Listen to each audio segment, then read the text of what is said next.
Let's end this thing. Once and for all.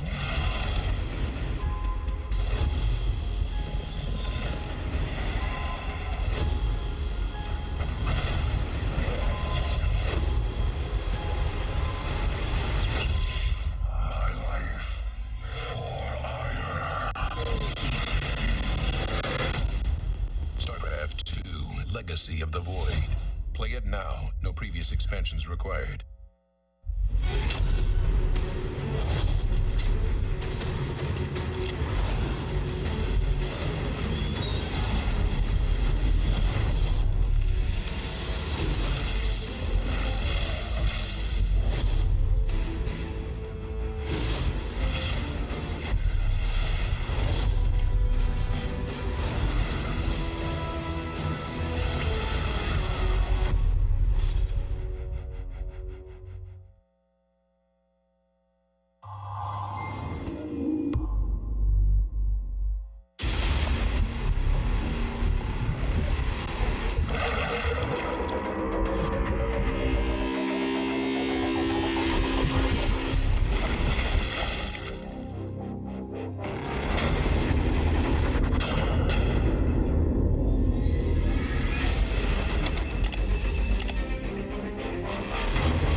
The wait is over. It's a big tournament with a big feel here as we begin the World Championship Series Austin, live from DreamHack here in Austin, Texas.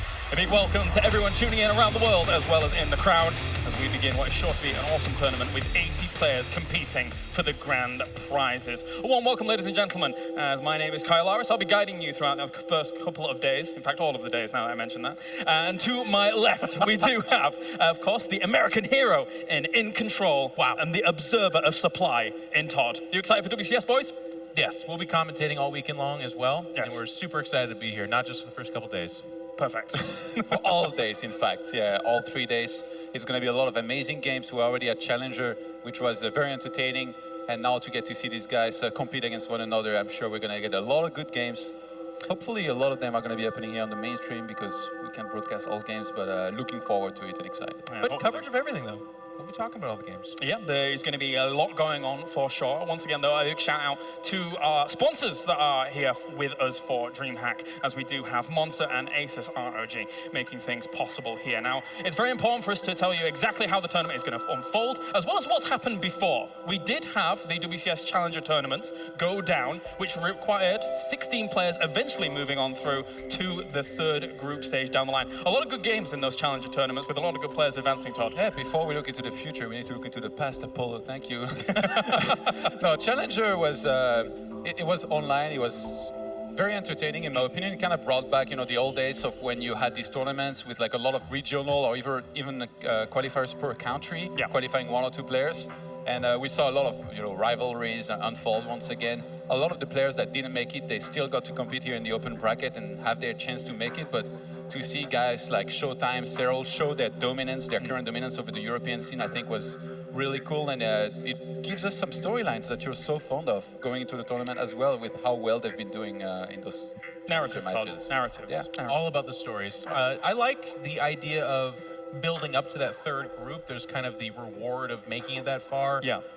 And then there's also the open bracket, which has that old kind of classic StarCraft 2 feel of the old MLG days, where even if you didn't, like Todd said, make it into Challenger to be further down the line, you have a shot to get yourself to here, to WCS Austin, and fight in that open bracket. And then that's that age-old question too of like, are those guys even better prepared because they're playing games, they're getting the nerves out, they're already kind of playing. Now, of course, the other guys have warm-up computers, but they haven't competed, and then they'll jump in there. So that's one of the things we're gonna have to look out for. And of course, 80 players across the board will be competing for the spots here. It's $100,000 on the line, as well as 11,000 WCS points, and that coveted prize of advancing to the WCS Global Finals if you're able to attain first place. There was only one non-Korean last year that was able to do that, and that was Showtime. And this time last year for Austin, it was Hydra that was able to claim the top prize, with Neeb kind of just falling a little bit short there towards the finals. Let's take a look at the layout overall here for the tournament, see exactly how the group stages are going to play out. We already had one group stage start, and we had 64 players enter that from the open bracket. Dual tournament format going all the way through. It will be best of 3s. We are going to be in group stage number 2 now with 32 players. 16 of those will advance on to join our Challenger victors. And there's a lot of big names, not only from the open bracket, but coming through into this round of 32, right? Yeah, this is where, no disrespect to all the players that sign up and compete out there. It's really cool that they are, but that first group stage is typically kind of the slaughtering of the lambs. Like there's a lot of groups where it's 2 really good players and 2 players where it's like, get out there and give it a shot. We did have a couple of good groups though, with M. Canning's group and Game Time taking the surprise lead in that group. That was shocking. So there's always a couple of those, but the second group stage, there might be one player where it's like, oh, good for them, they made it that far. But for the most part, it's 3 or 4 very good players. People are going to be eliminated. Yeah, there's a couple surprises. You mentioned Game Time. He toppled a group that had M. Canning and New Thermal in it. That's North America is showing up here in Austin. Theory beat Penguin in the decider match of their group as well. I think that's a little bit of a surprise too, but I guess a happy surprise in a way for him, because guess what? He's through to the next round now. When it comes to Group D, I saw that Xian from China had actually been knocked out completely. Is that a bit of a surprise? I think he didn't come, actually. Oh, he didn't come? He's not able to make it, so... I'm glad you're informed, Todd, because I would have have no clue. You would have made it out. Let's be clear about this. I think so. I think so too. So we can take a look at how the circuit is going to unfold throughout the entire WCS throughout this year as these Void Rays go to town on Leviathan. As we have DreamHack. I mean, I'm into my law, boys. To get it. All right. So we have DreamHack Austin currently going on, which will be our first stop on the WCS circuit. From there, we will head over to DreamHack Summer. We have Valencia and Montreal up and coming. You can already see to the right-hand side as well that we have a lot of players that have already bagged some WCS points. Serral currently doing very, very well up there. He's been tearing it up on the ladder. A lot of players are talking about him. He's one of the players where you go back 3 or 4 years and people are like, that young Serral. You know, he's from the Finnish Zerg player. He's incredible. It's nice seeing him kind of finally, well, he's always been pretty good, but right now, a lot of people would put him as like the dominant player in the European scene that you got to beat to get anywhere. So it's kind of cool seeing that. There's 5 players on the European ladder that have exceeded 7,000 MMR. It's Nurtio, Showtime, Neeb, Serral, and Snoots. And if you looked at that rankings there, the WCS rankings, all of these guys, they're in the top 6, I believe. So again, MMR wins, and MMR is true, just like the supply. And it just proves who's doing well and who's not. And I'm looking forward to seeing which of these guys here can perform to the expectations, because they have high expectations on their shoulders for sure. The ranking of that's very important. MMR supply and esports earnings. Where would you rank those? Oh, wow. Esports earnings first. Yeah. Oh, okay. For a while longer. Just for a while longer. Just for a while longer. We saw that Pili Pili is in the current top 8. Is that a name that you just don't expect coming into 2017, or were you seeing him rising slowly and finding good performances? Pili Pili just surprised about everybody over in Katowice, where he had a fantastic performance. He showed that he could go head-to-head with the best. Yeah. And I really think that at this point, we might be starting to have to consider this guy as one of the better foreigners that we have in this scene. Not quite, top 3, top 5, but maybe up there, top 15, top 10. Sure. And guess what? He's ranked 2 on the North American ladder. So once again, MMR speaks, and it translates into supply, which translates into esports earnings. StarCraft fans, and perhaps rightfully so, are some of the most hard to impress fans there are in competitive gaming. So like, he had a nice Katowice, he had a good job qualifying for this, but now he needs to do well here as well. Because I think even back to Neeb's run last year, where he was around WCS Austin, where we were kind of like, oh wow, Neeb, and he took second place at the next tournament after that as well. Yeah. But then he kind of, falling off is a hard way to put it, but he didn't have the same top tier results. And we started to see like the cracking in the armor a little bit. So for Pili Pili, he's not quite at Neeb level yet, but he needs a good performance here for us to kind of go ahead and say, okay, he's one of the best foreigners. Yeah, this is where you really start racking up those WCS points, so very important here as things go on. As you can see, we already have plenty of results that had come through from group stage number 1, which is being fully completed now, I believe. So we will be moving on to group stage 2 here in just a little bit. Other than that, though, our first match down the line is going to be Noni going up against ex-Kawaiian. Noni, we haven't seen him for really, truly ages. It's awesome. It's really cool. I mean, even looking there at the progress bar, you have Cats 2-1 over Noni. Yep. And I was making the terrible joke earlier, but I'll get my dad joke out now. Like, what is this, 2012 or something? I mean, both these guys have been playing a long time. It's cool that with this format, we get to see them come back out and do it again. And I'm excited. A lot of people have been asking, what is the current form of Noni, Tyler? And I would just tell you that in the last couple months, he hasn't been streaming as much. It's gotten a little bit dark. For a lot of players, that might mean they're not playing as much. For Tyler, I think that means he's been in like a bunker under the Colorado mountains, and he hasn't been doing anything but living and breathing StarCraft the entire time. So I'm excited to see him play. And definitely feels that way. Well, gentlemen, I believe that we are ready to head over to the stage, as we have a lovely lady to introduce you to as well. It's Smix. How are you doing, Smix? Absolutely fantastic, Hilarious. It's so awesome to be back here in Austin, see the NA fans, and of course, in Control, it's great to have you back as well. Oh, it's good to be here, Smix. Really excited to see some good games here.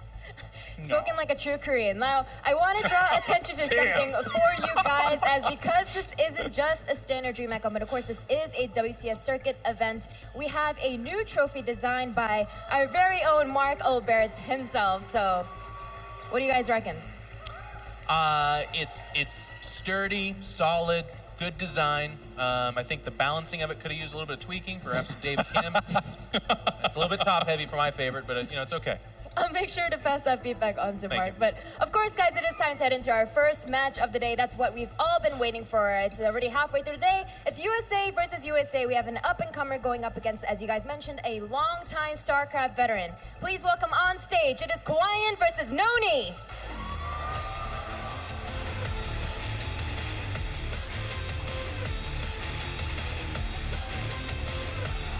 Our first two players making their way to the stage and getting ready to battle it out. So, where do we even begin, really? Noni, a name that for the longest time, even when I wasn't doing anything in professional StarCraft, I was watching State of the Game with him and you, Jeff, and it was a true treat. So it's going to be a treat here, I think, as well. Yeah, Tyler is actually one of the only players here old enough to be qualified as the father of half the player pool here as well. It's incredible to see him. His svelte runner body just getting into that seat easier than most. But he's a strong Protoss player, very good. We're gonna start with the PVT here. And the big question is, he did fall to Cats in the group play, but that was again that kind of group where it was like, okay, these are the two favorites, and they both did advance. It is the PVZ matchup, which for Tyler has never, well, I gotta start saying Noni, sorry. Has never really been one of his big matchups. And he'll be going up against this guy right here, who, by the way, is also another player that's been around for a while. Yeah. I think he's mixed in some university, some educating in there, so we might have seen him kind of come and go a little bit, but here he is again, another strong Terran player. Todd, thoughts on this matchup and XYN as well? Because XYN for me, as much as, you know, there are big names in StarCraft, he's not a huge name that many people might not be as familiar with. $0 earnings in his career, so he might be opening the scoreboards on that. Did that say 50? I thought it said 50. Okay, well, Don't take it away. 50 is as low as 0 in my book. Oh, well. Okay. It's Big a baller matchup of a guy, you know, who we kind of know in the scene, XYN, you know, probably met him on ladder a couple times, like for some of you guys like Jeff. But he hasn't really left his mark in tournaments. And on the other side, you got a StarCraft legend in Noni. Like, we need to say it, right? He's a legend. Yeah. But mostly from his Brood War days. Like, we all know how it feels, right, to play a game and be very successful, move on to the next one, not be nearly as good. That's right. Not many people are. But that's what's so exciting about this WCS format is like XYN, you know, he's having an opportunity to play against a legend, but he's on equal par with this legend. They're playing on a stage in front of an audience at, you know, WCS Austin. It's really cool here. And also with Noni, he too is having a moment of like, you know, this is a winnable match for him as well, and it's really cool. So I like seeing that this is what we've come to. Obviously, as the tournament goes on, we're probably, you know, I would be shocked if we continue to see Kawhi in Noni, not to hate on them too much, but there's some big guns here, and we're gonna funnel down to them. Well, as we said, everybody from the best players from across the Western world really have flown in to actually participate in all of this. $50, Todd. All right. $50. Listen, you and your stand big corrected. castle in France. All right. I'm sure $50 is nothing, but here in America, all right, that's like 10 Big Macs or something. Okay? Take it easy. They're in a group actually with Daedra and Tudming, so one of them might have a chance to make it out. I would say Tudming being the favorites to make it out this group, and then maybe one of these guys. So this could be the important matchup. Not necessarily the first time they meet, but sure. I think it's no secret for a lot of StarCraft fans, though, that Noni is someone that can be kind of prone to emotion when it comes to you know, playing and stuff like that. Do you think that going up against someone like XYN isn't too much of a mountain to climb for him in terms of that regard? Or I think this is a very good first match, Claire. It's an excellent point for Noni, because I do think that if you were to face someone that's, I mean, he might have a different opinion on this, but from the outside looking in, this is a very winnable match for him. He probably even favors himself over this, so I would say that this is a good way to start, to get the butterflies out. Still a stage match, but whenever there's the other logic too, and this is where I always second guess myself. You face the guy that's like impossible, and you're like, okay, everyone expects me to lose, so I have nothing to lose. So it kind of depends on the player and how they handle that. Let's keep in mind it's a PVT, by the way. Like, you know, that Reaper is gonna show up. Maybe they'll get one probe or two, and then it's only downhill from there because the Widow Mines follow up. Yeah. It's the beginning of the year. We know about that, right? wait a minute, why have I asked a total Protoss desk about this matchup? That's whatever. Because you know we will stay honest. Honest. So did we. Yes, of course. All right, well, we are almost ready to get into this game, gentlemen, but I want to ask you your final thoughts before we actually get there on this matchup. I think Noni, at times, he's been known for his kind of like innovative style and having really his own style. I don't feel he has to do anything fancy there, personally. I feel if he's confident enough in his mechanics, just trying to play standard really well and be in the zone might be enough. So hopefully he does that, and I think if he does, he might be able to take the win. Yeah, I'm looking for XYN. He's been a top North American ladder Terran, and I don't say that with any disrespect. It's just that he hasn't had as many opportunities to go to tournaments. Yeah. I want to see some flashy play out of him. I mean, we've been talking mostly about Noni because he is the bigger name, but I'd love it if in this format and on this stage we saw a lesser-known player really start to make a name for himself, because I think that's the hidden gem of this format. Definitely could do. We've been asking you guys out there as well as to who you think is going to actually win out on this game to start things off. So let's take a look at those results. Seems like a lot of people in favor of Noni. I think a lot of hardcore StarCraft fans are definitely hoping to see him actually prevail and move on through. Yeah, 63% versus 38. That's amazing. It's not often that people actually vote over 100%. That's true. That is very true. I can't see it. You know from when here. they say to give it 110%? Yeah. You know what StarCraft fans said? I'll give you 101 frickin' percent. And that's I'm what they impressed. did. I love you guys. Great job out there voting. Somebody's rounded up. Absolutely amazing. I think it's a little bit more lopsided than that. I favor it 84 to 63 versus the I love how like player. a mistake like this is made and like you just go on like a rant like for a few minutes and backstage like whoever is in charge is like, you don't ever let that happen ever again. There's Otherwise, some really it's never gonna friendly go. Swede programmer back there who's like, oh my God. We're like, that's right. That 1%, man, it means a lot. Overwhelming odds, I guess, in the votes here for Noni. I mean, he's supposed to be the fan favorite. He's the StarCraft legend. I don't think he's that much of a favorite, 101% or not. We'll see. XYN, actually, do you have any inside information on how he likes to play against Protoss, being a Protoss? Lots of drops. A lot of drops. Well, I believe we are ready for the game now, so thank you very much. I've missed you on desks, Jeff. I definitely have. All right, so we are ready to head over to the commentary team for Noni going up against XQuiet, and we have resurrected someone here for the community, as we do have Nathanius going to be joining Rotterdam.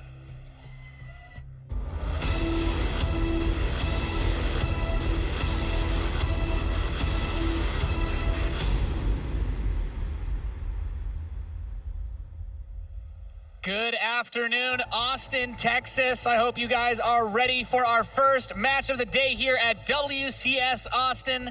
A nice Terran versus Protoss to cast with my good buddy Rotterdam. Like things have never changed, Nate. Feels so good to be here. It was a lot of fun last year. I think we had one of the best tournaments. It was a very enjoyable tournament to follow. Obviously, this year started off fantastic with Katowice. I think it was one of the best tournaments in years even. So I really hope that Austin can continue in that trend. And I'm excited, Nate. I'm excited for the weekend. We started a little later today, so there's been plenty of StarCraft played already. We were both walking around a little bit in the player area. We caught a couple of these games, but now it's time, like you said, with a PVT. It's been awesome to meet all the passionate StarCraft fans that have come out here for day one, but this is WCS Austin, and we are ready to kick things off. Spawning in the bottom right position of Belshir Vestige, we have the blue Protoss player. He is Noni. Finished second in his first group stage of the day. He lost a close series against Cats 2-1, but still made it out, Nate. Over here on the left top side of Belshir Vestige, for our very first series, we're looking at the main base of our North American Terran. It is Kawaiian.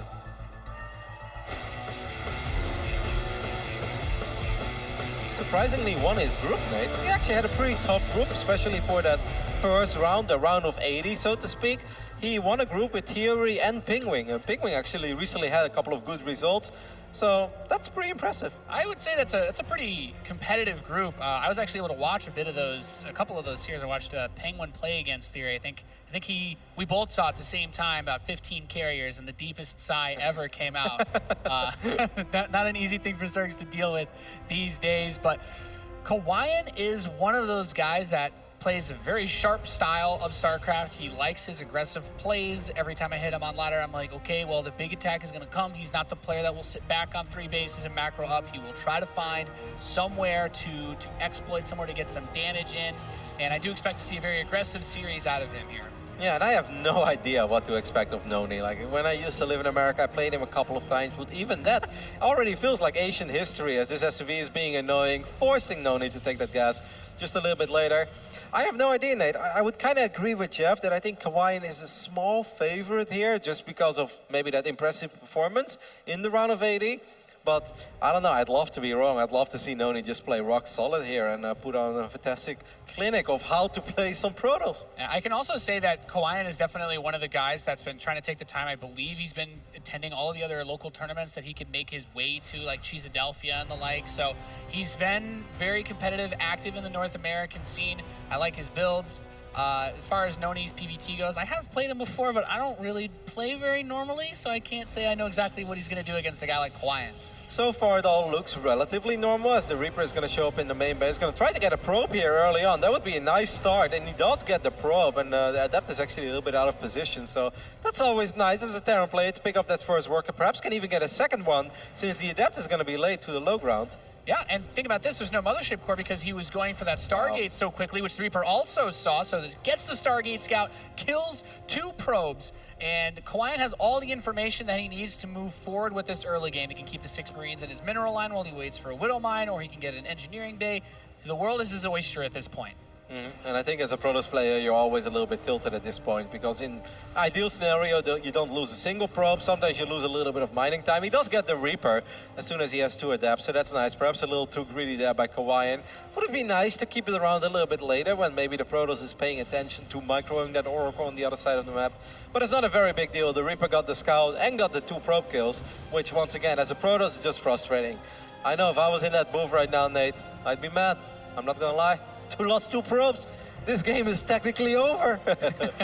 Well, the Adepts are going to come up towards the front as the Oracle finishes up for Noni. The Marines are waiting in the natural, But look at this. He goes towards the mineral line. He's going to throw the shade up towards the main base. He lets the shades pass through, and he might be able to get the delay on the Stargate with these Adepts. The Widowmine does take out one of them, though. Yeah, but that means that the Oracle can actually do a lot of damage in the main base as the Marines are out of position. So now you have to choose if your name is Kawhi, and let's see where that Oracle goes. So perhaps it's going to go to the natural anyway.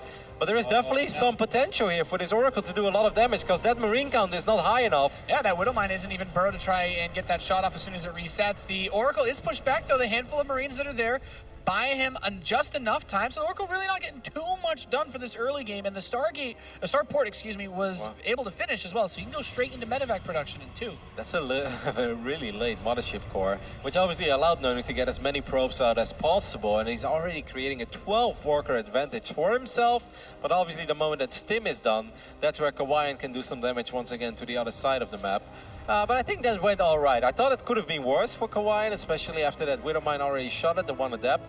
I was kind of worried that we're going to look at 7, 8, 9 dead SCVs, but only 3 in the end.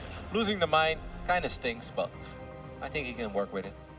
Yeah, the Resonating Glaives with the +1 attack, very normal upgrades. What I'm mostly curious to see with this Oracle here, okay, gets the Revelation on the medevacs. He wants to track where Kawaiian's army is headed towards, but we don't see any production in the form of Phoenix yet, which are a pretty big thing that we've seen a lot in the PvT matchup recently. Not only do they help against the drops, but they can also pick up those mines before they can burrow, and they make it a lot more difficult for the Terran player to escape. He just needs to defend this third. He knows exactly where the attack's coming from. That's his vision. Revelation, good spell, Roddy. Yeah, especially with 5 gates almost being done. I mean, 2 more gates are in production, but he's going to be able to warp in 3 Adepts at a time. He has a Photon Overcharge as well, and he added the second Oracle just for some extra Revelation. Gets the mine there before this even started. So now with Photon Overcharge, I think it's safe to say that Noni is looking pretty damn good so far in this game. Nate, he's almost up 20 workers. Yep, really great hold so far. Gets another Revelation out on the medevacs. It's one of the most important things you can do with that Oracle. Once you force the Terran into investing into those missile turrets, you just zip around, you tag the army, you do not allow the Terran to split his forces and make guerrilla tactics work. And as long as you have that information, you can put the Adepts where they need to be to deal with the drops before they even happen. And this is insane. Noni has a fantastic economy so far. This Marine squad, I don't think it's high enough. Obviously, the Adepts did lose some of their HP, so it's a little bit easier to pick them off one by one, but that's not a fight that Kawaiian truly wants to take. And without a 30C, Nate, do you think it's safe to say that the next push has to be game ending for Kawaiian? Otherwise, this game will end for him, but then in a negative way? Yeah, if Noni's able to just wipe the floor with this attack, and he should be able to tag this with his Oracle. Okay, it does get picked off. Bit of a mistake there. He's not going to have full vision of this army as it makes its way up, but the second Oracle is about to have enough energy to get that Revelation if he can manage it properly. But you're right, without a lot behind this, he needs to trade a severe amount from his opponent. There's a couple of force fields, but still a Revelation. He doesn't have that full vision. He actually loses quite a few of his Adepts without really taking much off of Kawaiian's army yet. Yeah, things were looking great, but losing that second Oracle, I think he's going to have to just scare Kawaiian for a little bit. There are more extra gateways on the way. Kawaiian's going to pick up everything, and he's going to perhaps fly towards the main, which is quite exposed. There's the no Mothership Core Phoenix is here. Yeah, without the Phoenix support, he doesn't really have a whole lot to put into the skies, but you know, these Marines don't have combat shields either, so the Adepts are going to have a very easy time two-shotting them in these battles. I actually think if Kawaiian would have just tried to run up that ramp, that would have gone a lot better for him. Yeah. Because his army was way bigger than the army that Noni had there. I don't think there was that much energy left on the sentries. Obviously, there are Liberators on the way, and there are a couple of extra tanks on the way, and maybe he didn't want to commit before combat shield is done, which is about to finish up. But I still think that's actually as good as it could have gone for Noni, because now those extra gates are down. He has an Immortal out, second Immortal is on the way, and I think it's suddenly a lot more doable for our Protoss. Yeah, the biggest thing here is that there's still that lack of anti-air, which Kawaiian can rely on. He shouldn't lose his medevacs.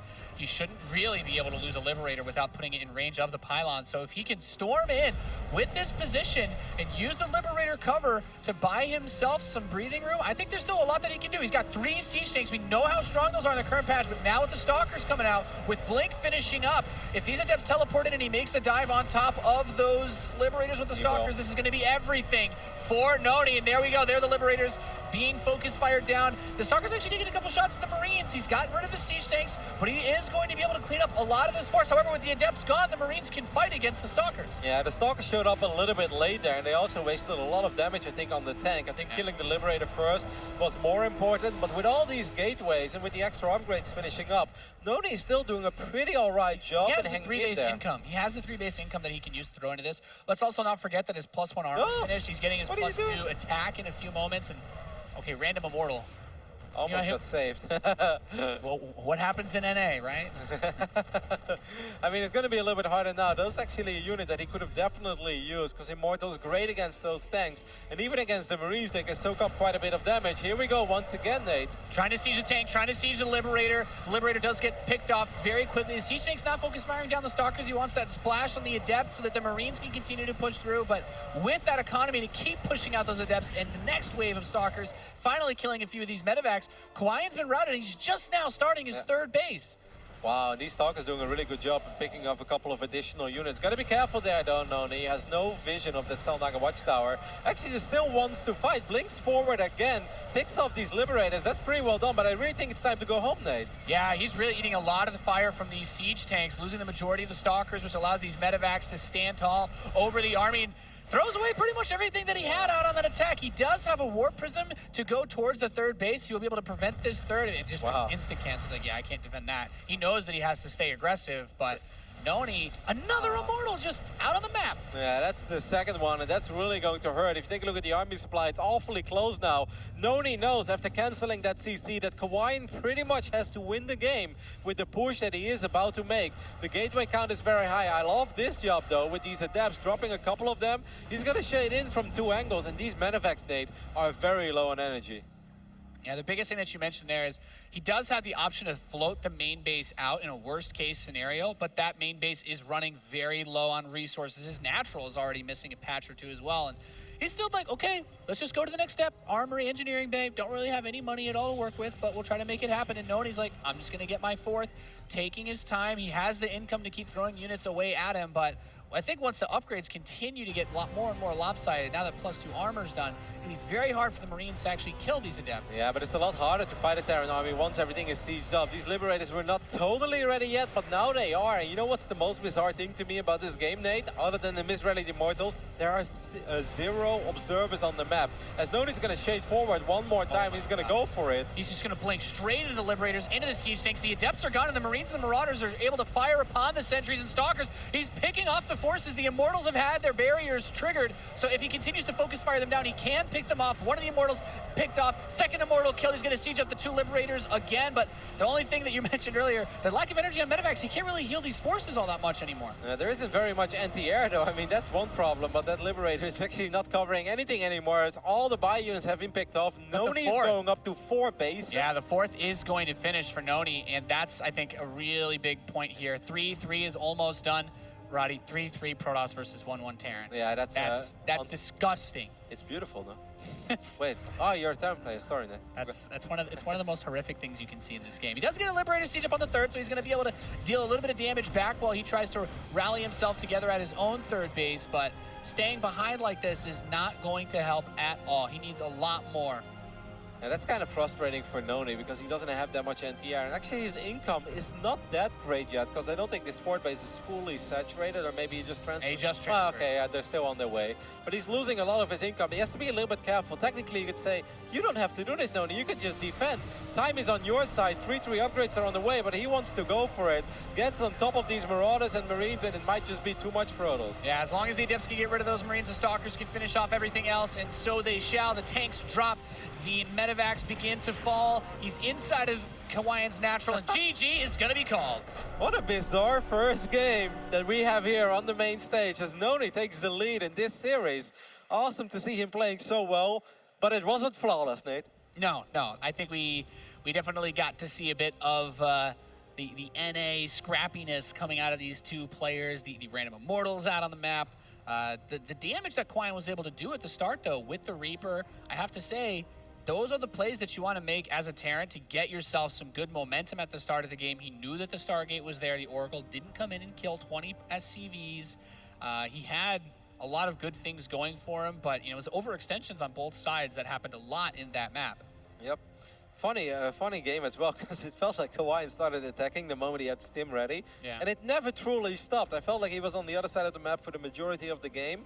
And the most bizarre thing to me is that like the moment we were like 16 minutes in, or however many minutes it was, maybe 12, 13, it's like, there's no oracles, and there is not a single observer on the map. So A, he doesn't really know where the Terran army is moving, and B, a couple of mines would have been incredibly frustrating to deal with, because there was no detection, but Hawaiian just never decided to add another mine, which I think was pretty bizarre by itself, because he was Noni was so adept heavy. The game had all the makings of some sort of Phoenix adept mid-game, but he never built the Phoenix, and he just kept building more and more adepts. And that worked very well, of course, for the medevacs, for the liberators, but he wasn't able to take those big fights. I think towards the end, we kind of realized, even though he had gotten that armory in the second engineering bay, you're not winning a fight down 2 whole sets of upgrades. Not versus Protoss. With the Guardian Shield and 3 armor on the Adepts, like, yeah. Meanwhile, the players are trolling a little bit in the lobby, and Noni said, I wonder how many times Roddy said I should have got charged. Well, not a single time, Noni. I like the way that you played. I think it was awesome. It was fun. And it definitely was a little scrappy from time to time, like you said as well, Nate. But it was still a very fun first game. The second map is going to be played on Proxima. Yeah. And as we get ready to go into that game, we're going to hear some words from our boys in the studio. Yes, we are. Thank you very much. As we do have, I failed to mention actually before we even got into this series, that we will be checking in with some games as they continue here throughout the group stage. So I believe Todd does have Massa versus Vibe currently going on, correct? I just finished actually the game number 1. Damn. It was a crazy game. Vibe went for the 1 base, 2 gas, no queen, Roach Ravager all in. He was able to do some damage, but not quite enough. And then Maza, I thought he had it locked, and he did something a little bit weird, like he committed to a lot of fighting. He brought Vibe down to 0 workers, and then Vibe went all in, forced the SCV pull, which Maza was able to clean up. So Maza takes game number 1. A good attempt by Vibe, but when you open for this build and you're facing 3 Rax Reapers in base from Terran, it's quite hard to make it work. And Maza just had good enough defense to make sure he didn't die to it. Obviously, Jeff, you were watching quite a lot of that versus Noni and X-Quiet. I believe we are pretty much ready for game number 2, but just your thoughts on that game quickly before we get there? Yeah, just really fun, back and forth, very scrappy. That's what I expected. All right, well, thank you very much, gentlemen. It seems like we are ready to go to game number 2 between these two. So I'll send you back to the commentary team for game number 2.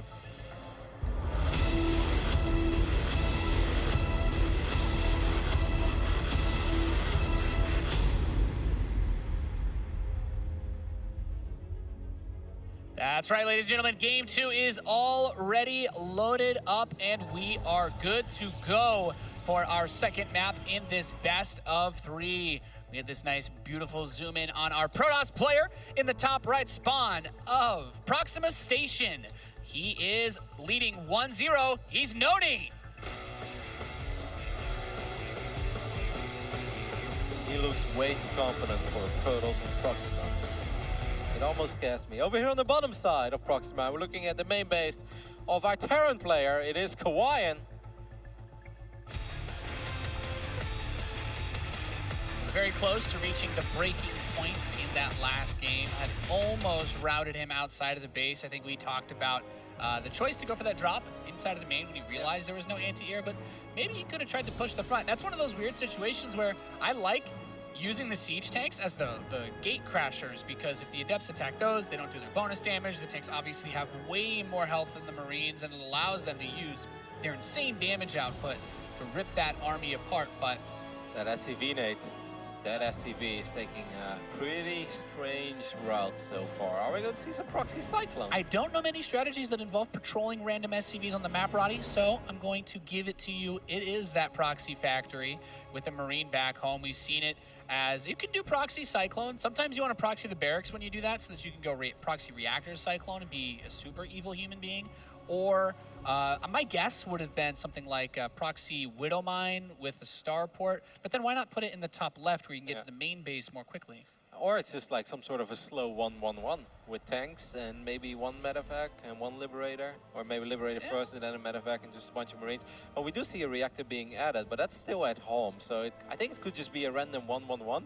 There is going to be a Stargate for Noni. I'm not very surprised by that. If you play Stargate on Belshire, you're definitely going to play Stargate on Proxima, because in general playing a normal macro game on this map as a Protoss is super difficult against Terran, because there are multiple angles medevacs can fly in, and it's really hard to cover your base from every single angle, because you're going to need like 7 observers. I'm glad that Kawhi tunes the build a bit that rather than go for something like a Reaper opening, this is the only map where your Reaper cannot jump up or down any cliffs on the way to your opponent's base. They have to run the same path as all other scouting units, which makes it just a little bit not as good of an investment. So going for a build like this certainly has its value.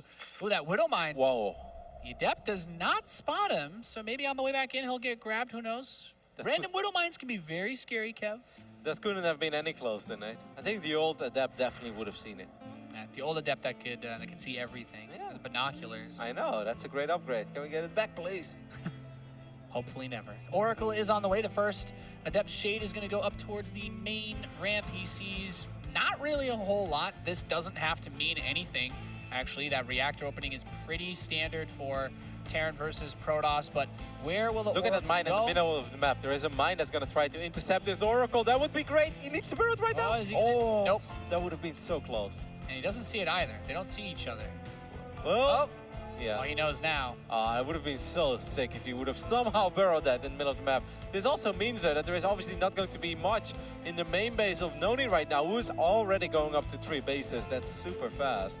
Yep, taking that very quick third base. Look at this, he is building a tank at the proxy location. He is also getting a Liberator, so he's setting himself up for this big play, and the Oracle isn't sure what it wants to do. The mineral line was actually exposed, missile turret not quite done yet, but there's the Widowmine drop inside of the natural. You know that the probes are not going to be able to kill it before it can detonate, so he's going for the next step up in the micro, gets the plant, and if he got that...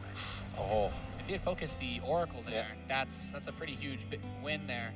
Good job as well. He picks it up with the medevac. The medevac went back in. That's obviously a downside of not having a Phoenix. The first Phoenix is almost out though, but I think it's safe to say that this Nexus on the low ground is going to be super dead. But Kawaii needs to do a lot more than just canceling this Nexus. He needs to stop this. He pretty much needs to win the game, Nate, because he doesn't have a command center behind this. He has proxied everything. Good job there by Noni canceling this Nexus. There is no need trying to... Oh no! He gets the Oracle with the most energy, takes a lot of the shields off the rest of these forces. That pylon, he goes to start it, but he will not be able to do so. And now he has to deal with the Siege Tank, Liberator, Mine, Missile Turret push inside of his own base. Yeah, the moment it gets up the ramp, that's where things get so much more rough for the Protoss. It's going to get incredibly dicey, as Kalaris would say. I mean, how do you deal with this? You have air units, you have to fly over a Missile Turret. There's going to be Widow Mines there as well. The second tank is even showing up. I love the Missile Turret here because he knows that he is dug in deep. He's building his trench to keep the mine right next to the tank, prevent the Adepts from being able to get on top of him. And he's going to shut down the gateways. He won't be able to build units to deal with this. There's the overcharge, but that pylon's as good as dead. Don't forget that the Cyber Core, I think, has already gone down as well. So that means that even if all these gateways finish up, the only thing that he could warp in are Zealots, slow Zealots, not Zealots with charge, who are fantastic. You know I love my Zealots with charge, but slow Zealots, Nate, against this push, this is going to be very hard. So far, Kawhi has played, I want to say, a flawless game, and he has. He hasn't lost a single unit yet. Perfect cheese, Roddy. The probes are coming out with the Oracle, with the Phoenix, with the Void Ray, but the Liberator, I love this. He had to park straight on top of the Siege Tanks to protect them from those units, and he will blast through Noni's defenses. GG! Wow. That was an awesome game by Kawhi, and really good execution of his relatively cheesy build. But Nate, at the end there, the only units he lost were a couple of those Marines. He lost 5 units. 5 units lost total that game for Kawhi. Great killed push. over 40. Yeah, and his build had a lot of the stuff, a lot of the bases covered. Shout out to his attentiveness to grabbing that Widow Mine after it shot at the natural, because that is one of the mines that helped pick off the Adepts in that final push. Being able to blindside him like that, because Noni was just like, oh yeah, it's a Widow Mine, whatever. Maybe, Reaper expanded behind this, didn't see the natural, and you tell yourself, oh, I can just take my third base, no big deal. This guy doesn't have anything else left to throw at me. Quien's like, I've got Siege Tanks and Liberators, let's go. Yeah, awesome start there of this series. Very even. This is obviously a group where, the boys at the desk already spoke about it a little bit. I think it's safe to say that Tutming is the favorite, but the second place is kind of up for grabs. It's very hard to make an accurate prediction. I believe they said the other player in this group was Daedra, who is famous on the NA ladder for building Banelings in very high quantities in the first few minutes of the game. So, let's see how far he can get. I agree. Thank you very much, gents. 1-1 currently here as we do get into game 3 in just a little bit, but obviously it seems like XQuine here really bringing some fire to some of these games. Yeah, Claris, you've heard of the European country of Wisconsin, have you not? Wisconsin? Yes. No. No, that's because it's a state in America where cheese is born. You understand? So expect more of that in game number 3. It's just going to be, I'd call it his bread and butter, but it's not. It's his mozzarella on his Parmesan. All right, and Todd is currently still in Massa versus Vibe. Todd, how's that going? We're on Newkirk Precinct, and Vibe actually went for gasless 3 bases, which you don't really see very often against Terran. Massa just went for a big Hellbat push and didn't really achieve that much, so Vibe might still very well be in it, even though worker counts, even supplies, pretty close together. He skirts around every time. By the way, that group is absolutely insane. We've got Mana playing against Uthermal right now on base trees. TV has the 2 other players playing in his group, so yeah, like you see the push, just got a couple drones. I guess Massa seems to be doing well, even though it's a bit behind. A lot of this is being streamed on Base Trade as well. So if you guys are at home, make sure on one of your 8 Hydra monitors, go ahead and check out Base Trade as well as watching us. But I like the atmosphere we're feeling of covering the other NA matches. It feels like we're like crisis scene reporters. We're like, he opened up with no drones, no nothing. I don't know what's going on. It's crazy. All right, over to Todd with another match. Yeah, this guy's doing no gas. I don't know what's happening. All right, North America. It's good to actually check in with Massa, though, considering that this was really his breakout tournament last year, where he actually got himself a 3rd and 4th place. So are you expecting more of Massa? It seems like he's kind of teed off a little bit during the end of 2016, but... We're going to get that question answered very quickly here of how well he's playing, not just against Vibe in his first match. Like I said, Mana and Uthermal in that group, that's huge. The fact that one of them will go out here in this round is crazy in itself, so really looking forward. And he's scary, by the way. His TVT and his TVP was kind of what carried him in that hot streak last year. Both Mana and Uthermal are aware of Massa. He made a name for himself last year. All right, well, thank you very much, gents. We are ready for game number 3 now, so let's head back over to the commentary team.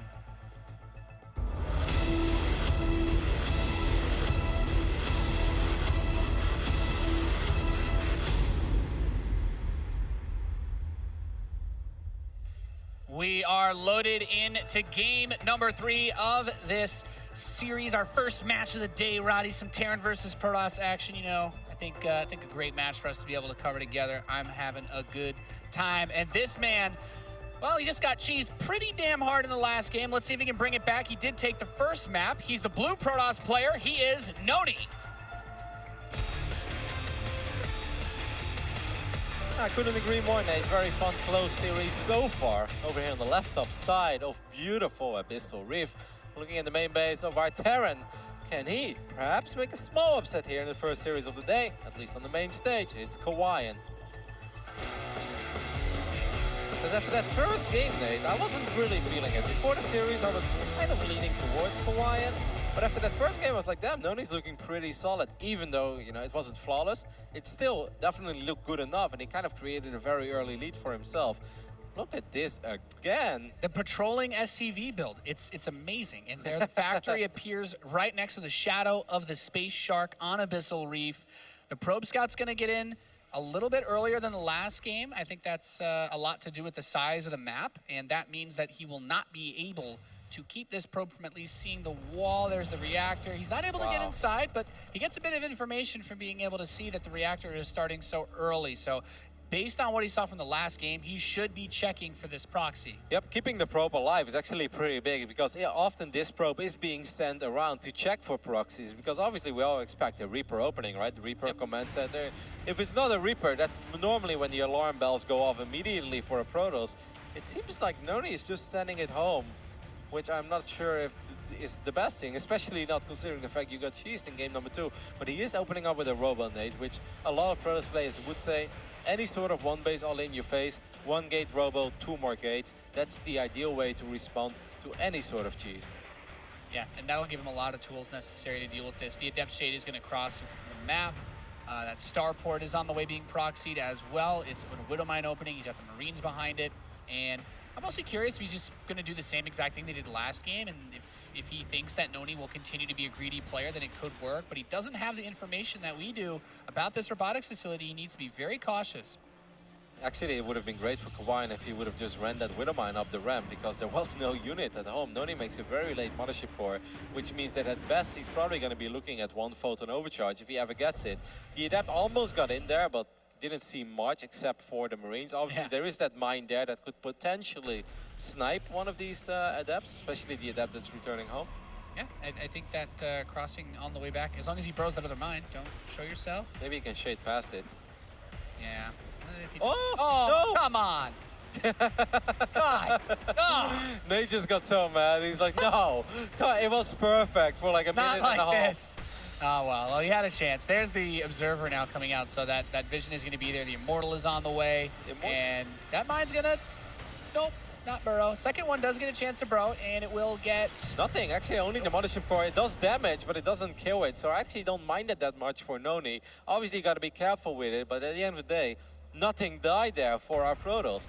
Nope, and he builds the safety turret back home. Twilight Council is on the way, and his Liberator tank. He's going for the same exact push he made in the last game. So what I would love to see Noni do is, as soon as he wipes in 3 units, he gets a Twilight. I really don't think you need a Twilight right now, buddy. You just need to survive. You want to fight this out in the open. You don't want to let the Terran start sieging up. Yeah. If you do that, you're going to basically play the waiting game, but it's just going to be hard. Well, that mine is stripping out.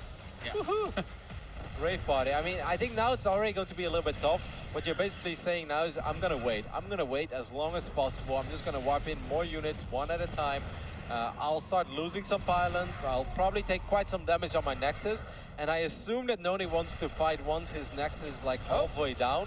But I think it would have been a lot easier if he would have just engaged these units before they were sieged up, Nate. And now he has to push into a tank Liberator attack, and that is going to be extremely, extremely difficult. He had a few Zealots that he warped in inside of his main base. And trying to push slow Zealots down here. The Liberator is there to fire as well. 2 siege tanks able to lay waste to the Immortals and the Stalker. He gets rid of one of the siege tanks. That second Immortal tries to push through, does get picked off. The Zealots are on top of the tank, but the SCVs and the Marines are there to defend it. And Noni gets his defense shut down once again. There's just a few Stalkers, but those are not going to clear out these siege tanks, Roddy. Noni has so many gateways, though. I mean, he can currently warp in 4 gates, and he's 3 on the warp gates. Those SCVs prepare. The Mule lands on the high ground, and that Natural's dead. The Mothership Core loot dies with 150 energy. Yeah, no overcharge either. That's so sad. Noni can technically warp in 7 units, which normally would have been enough. But with these 2 Liberators, now all these SCVs repairing these mechanical units as well, I think right now it's just a little too late. Such a shame, because I really think this was holdable for Noni, but unfortunately for the Protoss, I think he's gonna die twice, Nate, against the 1 base push. Shout out to the SCVs constantly repairing. Noni taps out, and Kawhi takes the match 2-1 over his Protoss opponent. Little cheesy there in game number 2 and 3, but he got the job done. The good old Terran 1 base, Nate. Jeff already made the joke, what year is it? Well, perhaps. Where's Puma? Is Puma He brought the builds out back from 2011, that's for sure. Well, unfortunately, we had no Liberators to worry about back then, but interesting scenario, like 2 very different scenarios, because on Proxima we're looking at a Stargate opening, which changes a lot. With the Robo and the extra gates, kind of seems like all the tools were in place to deal with this. I just think in general you always want to engage it before the tank and the Liberator is set up, because the moment those units siege up, it just becomes so much harder to break that Terran contain that's just going to move forward. Especially on Abyssal Reef, the way that that choke point works with the rocks makes it extremely hard to engage that position. But a really great series by Kawhi to do what you got to do to win. And it looks like we are going to be hearing from the man himself. He's on the main stage with Smix. Thank you very much, Nathanius. Congratulations, Kawhi. You won on the main stage against a very long-time veteran Noni. But not only did you win, I believe this is your first time with a victory on a main stage like this. So tell me, what's going on in your head? Just a lot of nerves. So besides Cheese It Outfield, which I guess is considered a small tournament, this is, like you said, the first appearance. I'm really nervous, and I didn't mean to Manor Mule him. I literally was trying to mule my base. But I hope he doesn't take it to heart. I literally didn't mean to, but yeah. Okay, we'll believe you for that one. But I want to ask you about your thought process throughout this series. As games 2 and 3, you decided to go for some really aggressive builds. So was there a specific reason for that, or was it just sort of an in-the-moment decision? Well, on my stream, I'm known as the bio-aggressive Terran, so I thought I'd bring some of that to a veteran like Noni. The first game I tried to play legit. The second and third game, I knew just straight up he's a better player. So going to that, I knew I had to do something creative, and I beat really high MMR Protosses with that build, so it's my go-to. Well, you just spoke about Protoss, you beat one, and up next you have a potential Zerg player, and I believe either Tudming or Daedra. So how are you feeling about your TVZ? Okay, I guess. Tudming, I don't really play him much, but I am Korean, even though I am raised by white people. I'm Korean, so I'm pretty sure I can beat him. And Daedra used to be a former teammate, but I'm pretty sure I'm going to spank him if I play him. I'm appreciating the confidence, and best of luck. I hope to speak to you again on the main stage. And of course, guys, we're going to head to a very short commercial break, but when we come back, more WCS Austin after this.